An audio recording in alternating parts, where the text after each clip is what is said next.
Bismillahirrahmanirrahim. Assalamualaikum warahmatullahi wabarakatuh. Alhamdulillahirabbil alamin. Assalatu wassalamu ala asrofil anbiya wa mursalin wa ala alihi wa sahbihi rasulillahi ajmain. Amma ba'du. Baiklah, untuk tidak memperpanjang mukadimah, langsung saja kita mulai presentasi kita pada hari ini dari kelompok 4 dengan peserta Suci Ramadhani dan Yesti Aprilia dengan materi berbicara sebagai seni dan ilmu. Keterampilan berbahasa mempunyai 4 komponen, yaitu yang pertama ada keterampilan menyimak, yang kedua keterampilan berbicara, yang ketiga keterampilan membaca, yang keempat keterampilan menulis. Keempat keterampilan tersebut pada dasarnya merupakan suatu kesatuan yang merupakan catur tunggal. Berbicara sebagai suatu keterampilan berbahasa.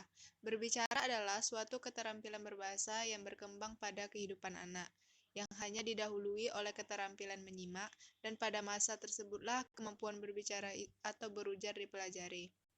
Hubungan antara berbicara dan menyimak. Hal-hal yang dapat memperlihatkan eratnya hubungan antara berbicara dan menyimak adalah sebagai berikut.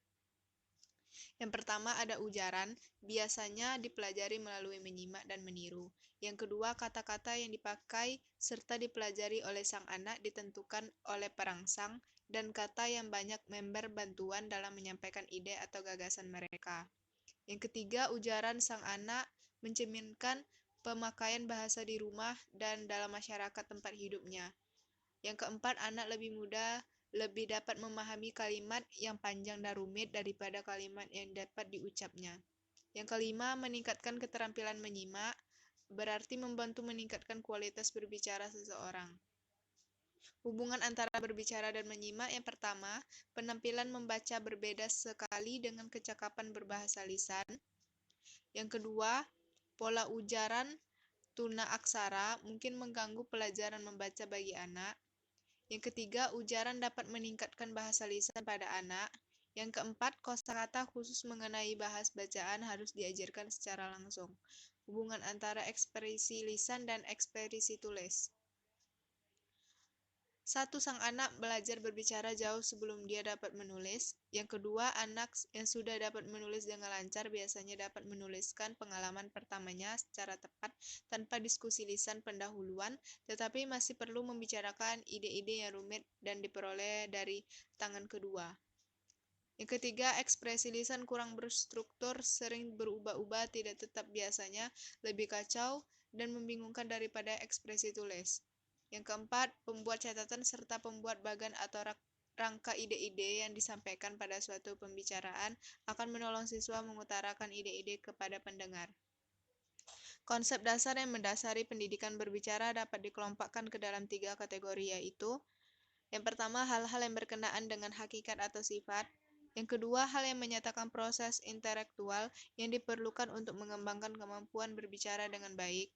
Yang ketiga, hal yang memudahkan seorang untuk mencapai keterampilan berbicara.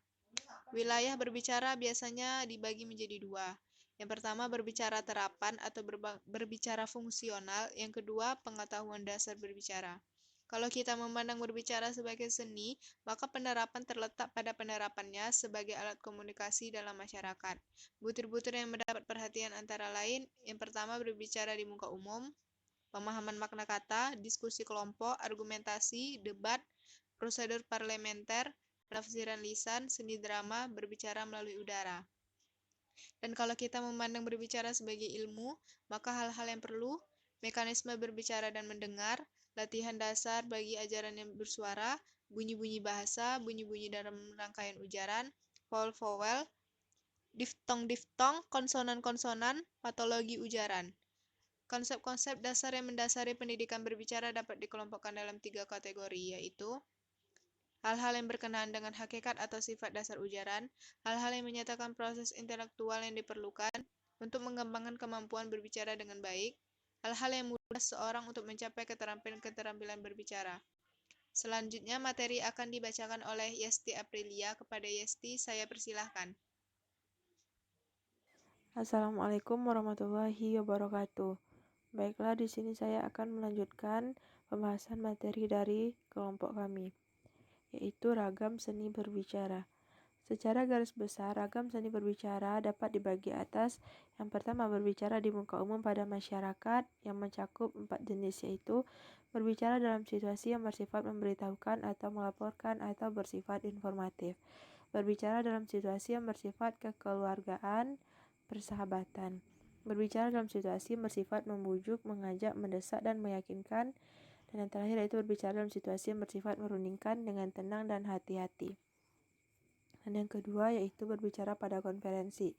Berbicara pada konferensi ini dapat dibagi menjadi dua yang dapat dibedakan atas yang pertama yaitu tidak resmi atau informal, dan yang kedua secara resmi atau informal. Berbicara biasanya dibagi menjadi dua bidang umum, yaitu berbicara terapan atau berbicara fungsional. Dan pengetahuan berbicara, dengan kata lain berbicara dapat ditinjau sebagai seni dan ilmu. Berbicara sebagai seni, maka butir-butir yang mendapat perhatian yaitu yang pertama berbicara di muka umum, semantik, diskusi kelompok, argumentasi, debat, prosedur parlementer, penafsiran lisan, seni drama, berbicara melalui udara. Berbicara sebagai ilmu, maka hal-hal yang perlu ditelaah antara lain yaitu yang pertama, mekanisme berbicara dan mendengar, latihan dasar bagi ajaran dan suara, bunyi-bunyi bahasa, bunyi-bunyi dalam rangkaian ujaran, vowel-vowel, diftong-diftong, dan konsonan-konsonan. Metode penyampaian dan penilaian berbicara. Metode penyajian dapat ditentukan dengan cara, maksud dan tujuan pembicaraan, kesempatan pendengar atau pemirsa, dan waktu untuk persiapan. Berikut 4 cara penyampaian berbicara. Yang pertama yaitu penyampaian secara mendadak. Kedua, penyampaian tanpa persiapan. Ketiga, penyampaian dari naskah. Dan yang keempat, penyampaian dari ingatan. Baiklah, hanya itu yang dapat saya sampaikan. Lebih dan kurang saya mohon maaf, dan selanjutnya saya kembalikan kepada moderator. Terima kasih.